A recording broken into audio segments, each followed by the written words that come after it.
so much for joining us on this Real Savvy Moms webcast. I'm Emma Buckley. The title of the webcast is Pregnancy RX, Foods That Build a Healthy Baby. We're delighted to welcome our featured expert, Dr. Barbara Luke, who has written many books, many books, all on the basis of pregnancy and foods that you should eat whilst you're pregnant. And you're 35 years registered dietitian. Yes. Wow.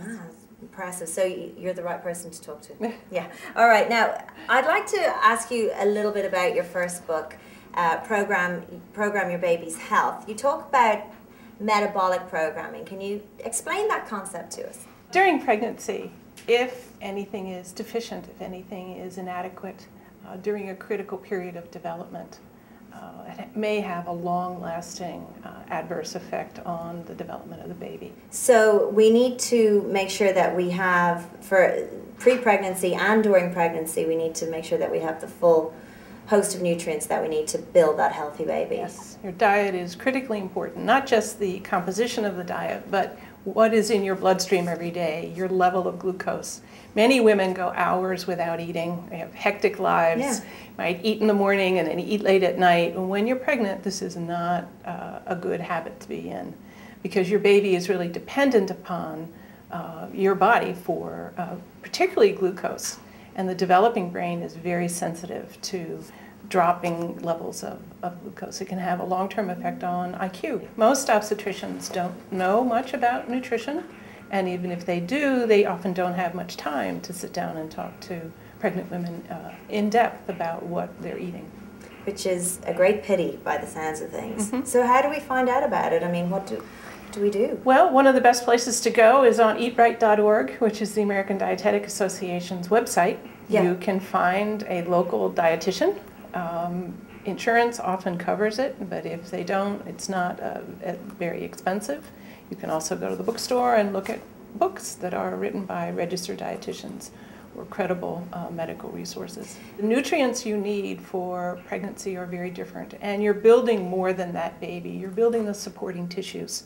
The placenta is a critical middle man for your pregnancy. It's actually the first half of pregnancy, the placenta is growing. Mm-hmm. And it's full of iron.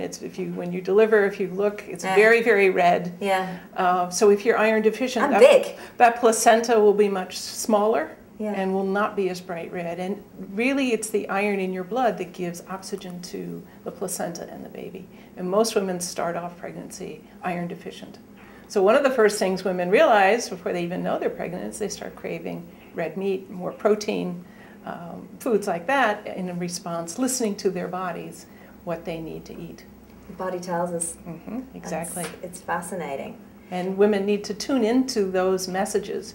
We're so used to manipulating our diet to be thinner or to lose weight or, convenience. For whatever reason, we don't listen to our bodies to eat the foods that we want to eat. Eat to appetite. So to listen to our bodies when we feel hungry, then we need to eat. When you're pregnant, you're in a state of accelerated starvation. So your blood sugar drops more quickly, and you start burning fat, which is not good for your developing baby's neurologic system. Why is that then if it's not good for the baby? You're starving.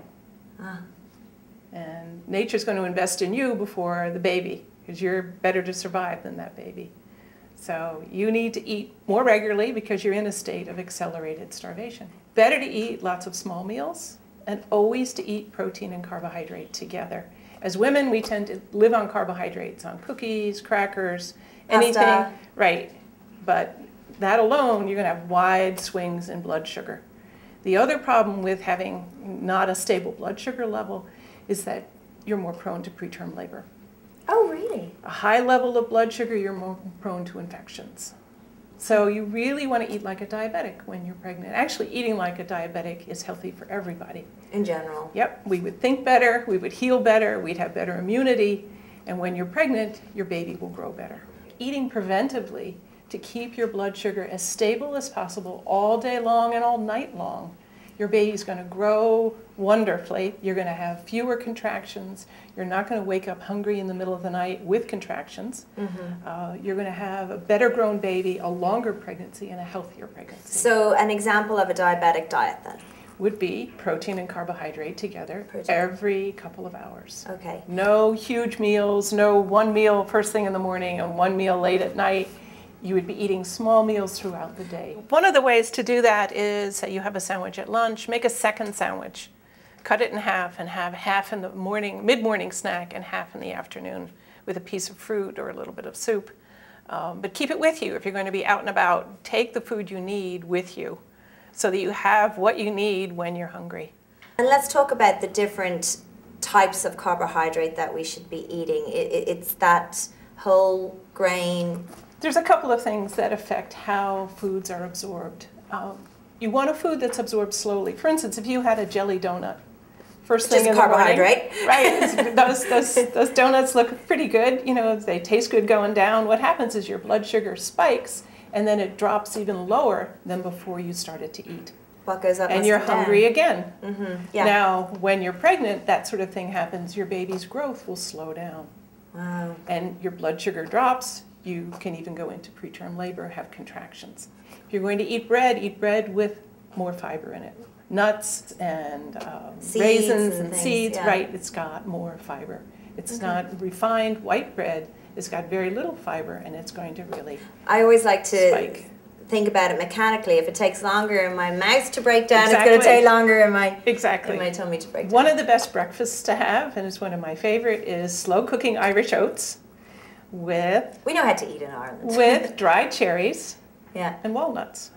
Oh, okay. So that's everything you need right there. Everything you need. You've your got more fiber. nuts. Nuts have got lots of fiber, dried cherries, a low glycemic fruit, and They've got protein and fat as well in the nut. exactly.